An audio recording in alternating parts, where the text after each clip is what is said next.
إن الحمد لله نحمده ونستعينه ونستغفره ونعوذ بالله من شرور أنفسنا ومن سيئات أعمالنا من يهده الله فلا مضل له ومن يضلل فلا هادي له وأشهد أن لا إله إلا الله وحده لا شريك له وأشهد أن محمدا عبده ورسوله يا أيها الذين آمنوا اتقوا الله حق تقاته ولا تموتن إلا وأنتم مسلمون يا أيها الناس اتقوا ربكم الذي خلقكم من نفس واحدة وخلق منها زوجها وبث منهما رجالا كثيرا ونساء واتقوا الله الذي تساءلون به والأرحام إن الله كان عليكم رقيبا يا أيها الذين آمنوا اتقوا الله وقولوا قولا سديدا يصلح لكم أعمالكم ويغفر لكم ذنوبكم ومن يطع الله ورسوله فقد فاز فوزا عظيما أما بعد فإن خير الحديث كتاب الله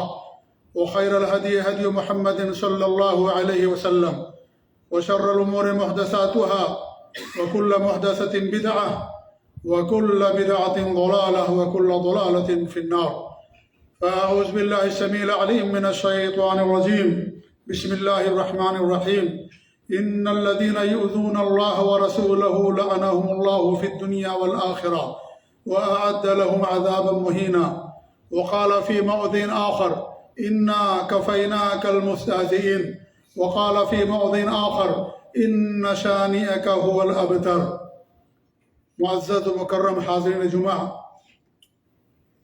دینی ملی بزرگوں، دوستوں اور ساتھیوں، آج کل سوشل میڈیا پر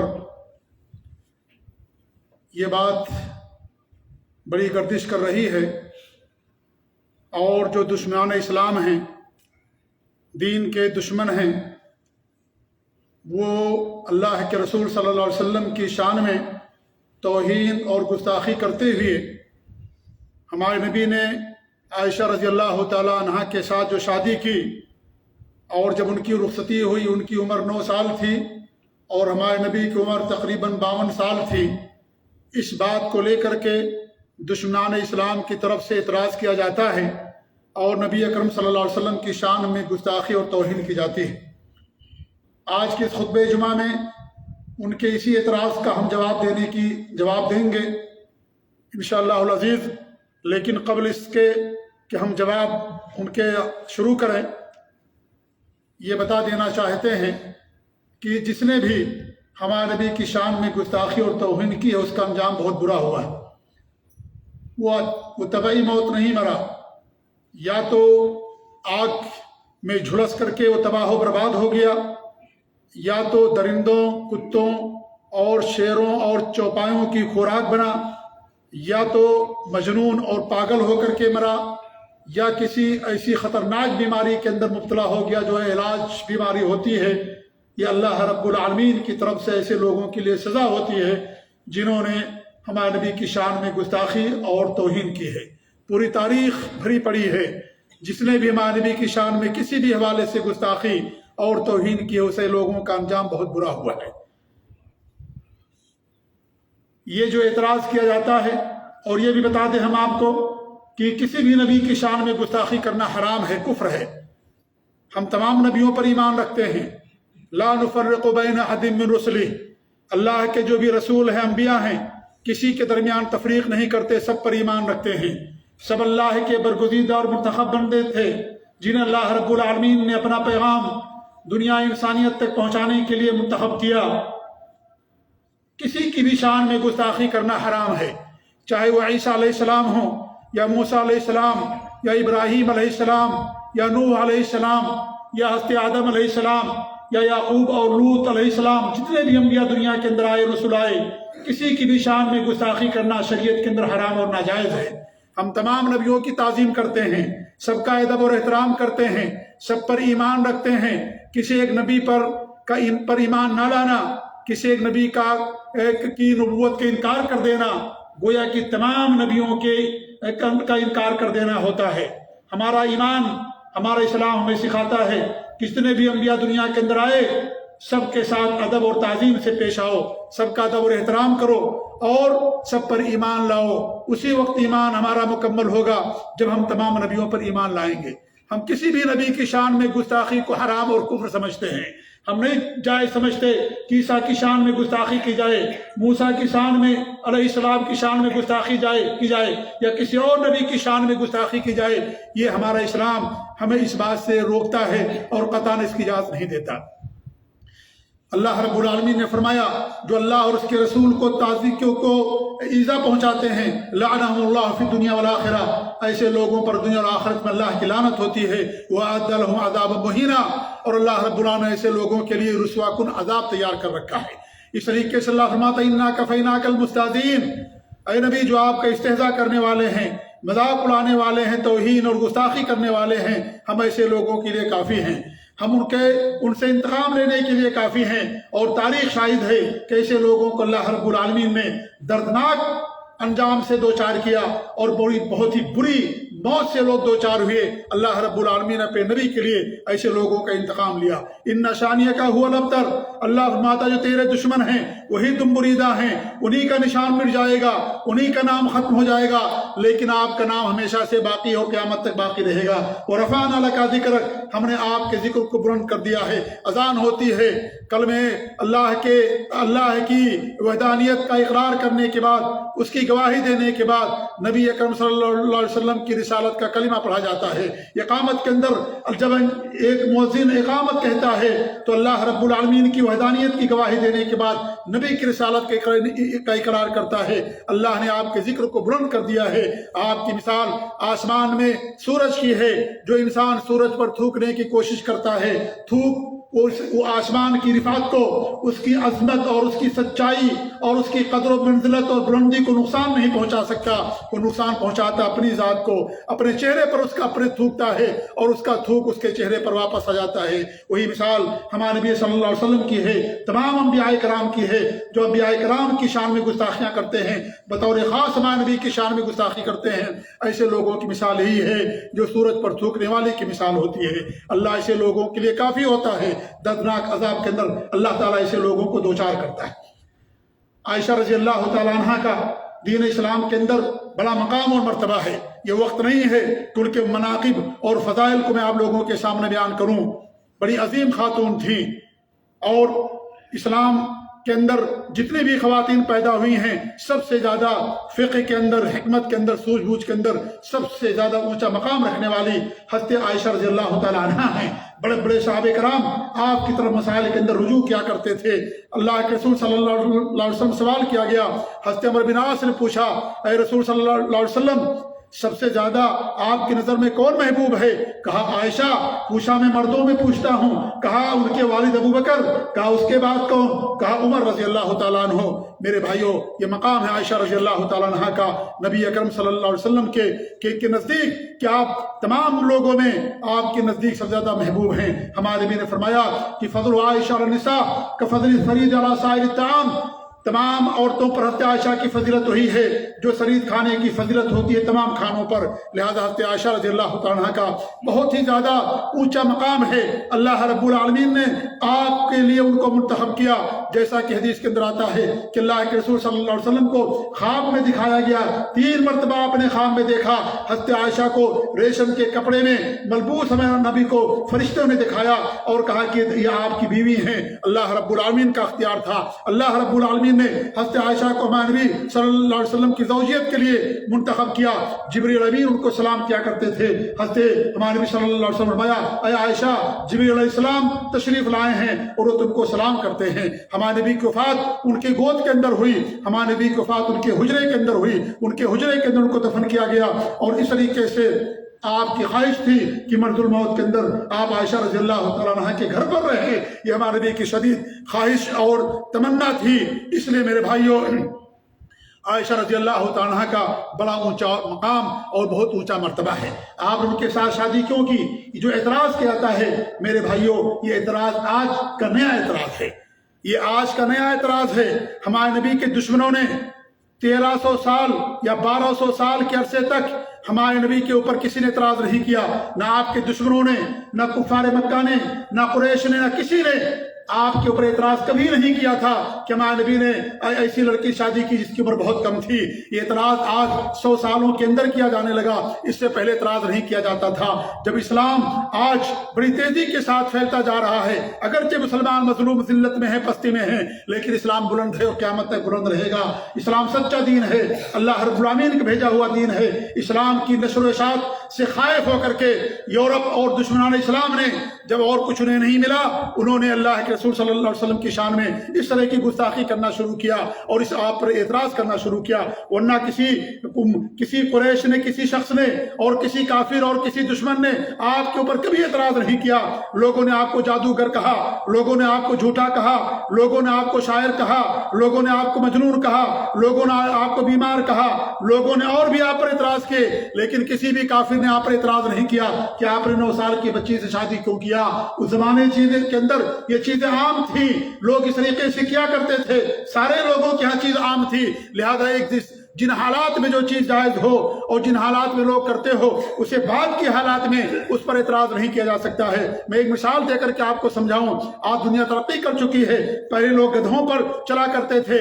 آج کے دور میں اگر کوئی گدھے پر سواری کرے تو لوگ اس کا مذاق اڑائیں گے، لوگ اس کی توہین کریں گے کہ وہ گدھے پر سواری کرتا ہے. لیکن اس زمانے میں لوگ گدھے پر سواری کیا کرتے تھے. پہلے لوگ باہر جا کر کے قضاء حاجت کیا کرتے تھے. آدمی اس کی تصویر نشر کر دے اور کہے دیکھو ایسے لوگ ہیں جو باہر جا کر کے قضاء حاجت کرتے ہیں. پہلے زمانے میں ایسے حمامات گھروں کے اندر نہیں بنے ہوا کرتے تھے.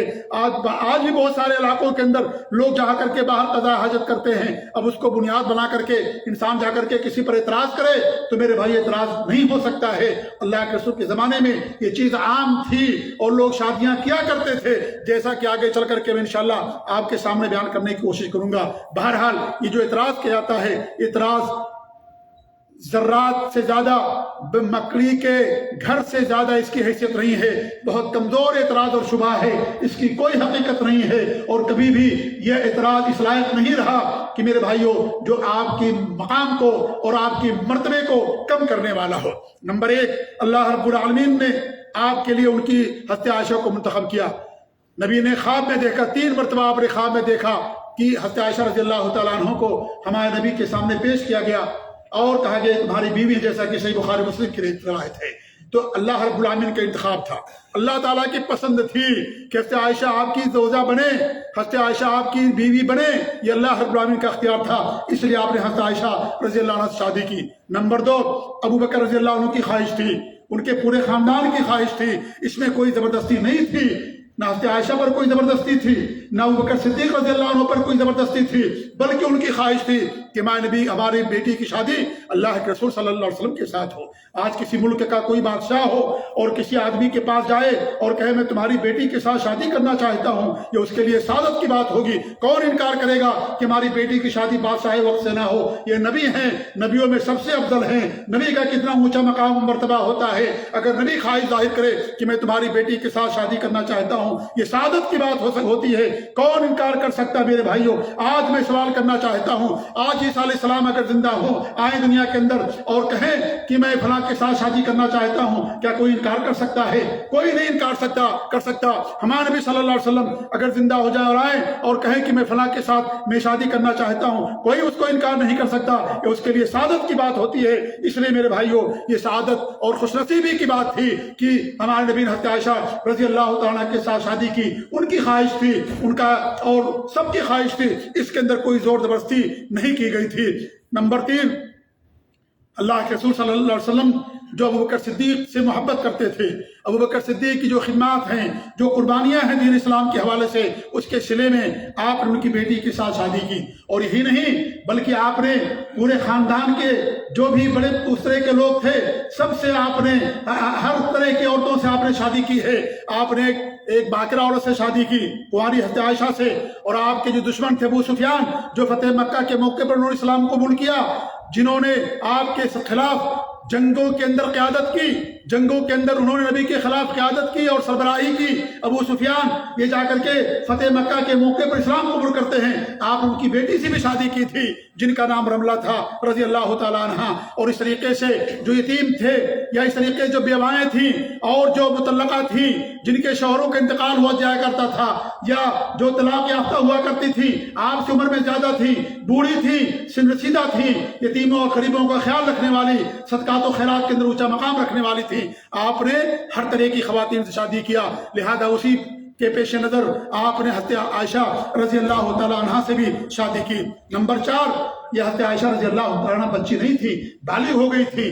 عرب کا علاقہ بڑا گرم علاقہ ہے. جو گرم علاقے ہوتے ہیں وہاں 8-9 سال کی عمر میں بچیاں بالغ ہو جاتی ہیں. آج بھی 9 سال کی عمر میں بچیاں بالغ ہو جاتی ہیں. لہذا وہ نابالغ نہیں تھی بلکہ وہ بالغ ہو چکی تھی. حضرت عائشہ رضی اللہ تعالیٰ عنہ 9 سال کی عمر ہی میں، اور آج کے زمانے میں بھی یہ چیز پائی جاتی ہے کہ 9 سال کی عمر میں بہت ساری بچیاں جو ہے بالغ ہو جاتی ہیں. نمبر 5 میرے بھائیوں، لوگ کہتے ہیں نعوذ باللہ معاذ اللہ، اللہ تعالیٰ کی پناہ میں چاہتا ہوں، لوگ کہتے ہیں کہ عیاشی اور ہوس مقصود تھی، آپ نے عیاشی کے لیے ایسا کیا. میرے بھائیوں، میں ایسے لوگوں سے پوچھنا چاہتا ہوں، جب آپ کی عمر 25 سال کی تھی، آپ نوجوان تھے، آپ نے اپنی عمر سے 15 سال بڑی خاتون حضرت خدیجہ رضی اللہ تعالیٰ عنہ سے آپ نے شادی کی. ان کی عمر اس وقت 40 سال تھی، ہمارے نبی کی عمر اس وقت 25 سال تھی. آپ نوجوان تھے، جس سے شادی کرنا چاہتے شادی کر لیتے. پورے قبیلے میں آپ کا مقام تھا، سب آپ کو صادق اور امین کہا کرتے تھے، سب آپ کی عزت و احترام کرتے تھے، سب آپ کے پاسلا کر کے امانتیں رکھا کرتے تھے. بڑا ادب و احترام آپ کو حاصل تھا. آپ مکے کے اندر جس خاندان کی بیٹی سے شادی کرنے کی صرف زبان سے حرکت کرتے، صرف اشارہ کرتے، آپ کی شادی کر دی جاتی.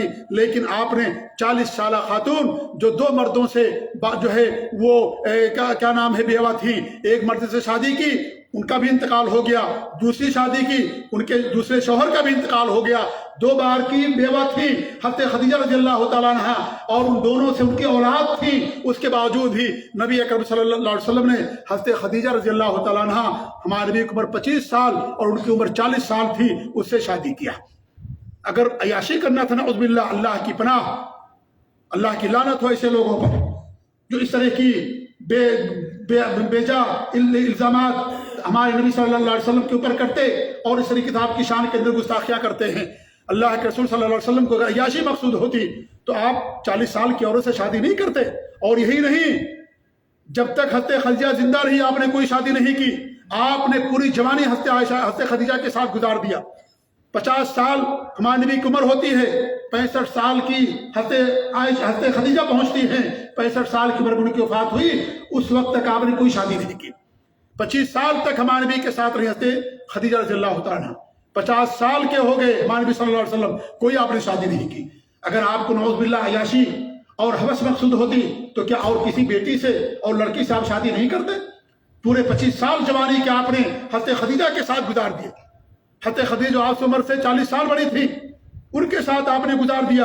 اگر آپ ہوس اور عیاشی نعوذ باللہ مقصود ہوتی تو آپ کسی اور کنواری لڑکی سے شادی کرتے، اپنی پوری جوانی اس کے ساتھ نہیں گزارتے. اس لیے یہ کہنا سراسر بے بنیاد اور باطل ہے. اسی طریقے سے نمبر 6، عیاشی کیا صرف عورتوں سے ہوتی ہے؟ عیاشی اور ہوس کیا صرف عورتوں سے ہوتی ہے؟ جو عیاش انسان ہوتا ہے اس کی زندگی لگژری گزرتی ہے. اس کی زندگی کو آپ دیکھیں گے، بڑے بڑے محلات، عالی شان محل، عالی شان گاڑیاں اور نوکر و چاکر، کھانا پینا اور لباس اور تمام چیزوں کے اندر وہ عیاشی کرتا ہے. تمام چیزوں کے اندر اس کے پاس فراوانی ہوتی ہے اور تمام چیزیں اس کے قدموں کے اندر ہوتی ہیں. لیکن ہمارے نبی کا حال کیا تھا؟ ہمارے نبی کس طرح کی زندگی گزارتے تھے؟ آپ ذرا نبی کا مطالعہ کیجئے، نبی کی سیرت کا مطالعہ کیجئے. آپ صلی اللہ علیہ وسلم کے گھر کے اندر ایک مہینہ گزر جاتا تھا، چولہا تک نہیں جلتا تھا. پانی اور کھجور سے آپ زندگی گزارا کرتے تھے. آپ کے اوپر کپڑے پھٹے پرانے کپڑے ہوتے تھے. آپ کے پاس کوئی بستر نہیں تھا. آپ زمین پر سوتے تھے، چٹائیوں پر سوتے تھے. آپ کے پشت مبارک پر ان چٹائیوں کے نشانات آ جاتے تھے. یہ آپ کی زندگی کا حال تھا. اس طریقے سے آپ نے زندگی گزاری. پھٹے پرانے کپڑوں کے اندر، بھوک کے اندر آپ نے زندگی گزاری. آپ کے پیٹ کے اوپر پتھر بدے نظر آتے تھے. بھوک میں آپ پر غشی طاری ہو جاتی تھی اور بھوک میں آپ باہر نکلتے تھے، کوئی مل جائے جو ہمیں کچھ 2-4 لقمہ کھلا دے. یہ صورتحال تھی اور یہی صورتحال تمام خواتین کے ساتھ تھی، آپ کی تمام بیویوں کے ساتھ تھی.